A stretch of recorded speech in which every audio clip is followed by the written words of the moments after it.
share with you, and then you're in for a wonderful treat in Barnaby Bright.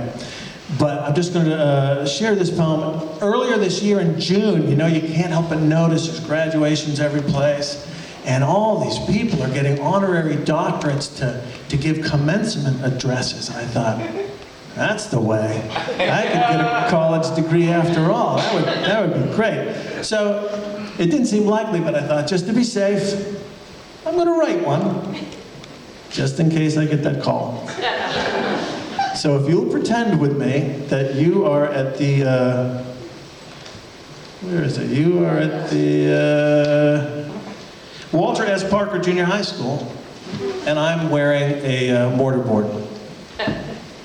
This is called Poet Speaks at Junior High Graduation. Graduates, faculty, honored guests.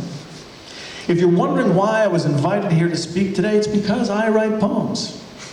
In their small way, they've gone out into the world in books and magazines, and I'm told that in some cases they've elicited strong feelings and actually done some good. At least they've done no harm.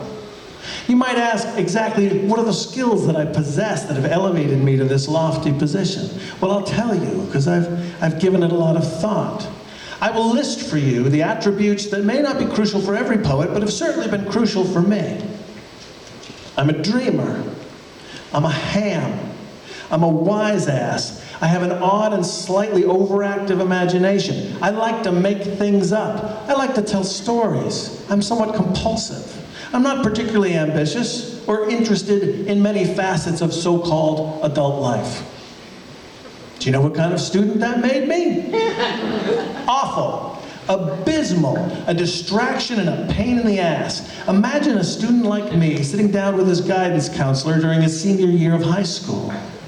He might say, "What do you want to do?" And I might say, "I don't know." And he might say, "Well, what are your skills?" And I might recite the list that I just recited for you, and he might get very quiet and look sad and swallow several times, and he might think, "God damn it, I've had enough of these dull, lazy teenagers. Eleanor says 3 more years and you get a full pension and we can move to Boca Raton. But she's not the one who has to have her soul sucked out day after day by these damn kids who don't have a clue and don't do the work. I could hand in my resignation this afternoon and get a decent severance and full benefits for a year. I could take that job in her brother's greenhouse and tend flowers all day. What the hell? The house is paid for and we like it here." And I might interrupt and say, "Mr. Puskowski, what's your advice for me?" And he might say, "Well, the Armed Services has some excellent training programs."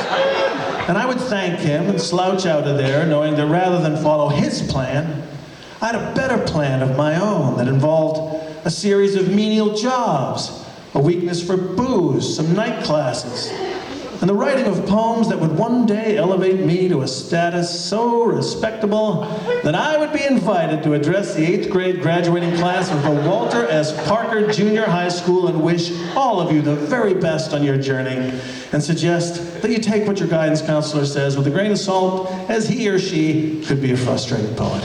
Thank you. All right, thank you very much. Thanks for coming.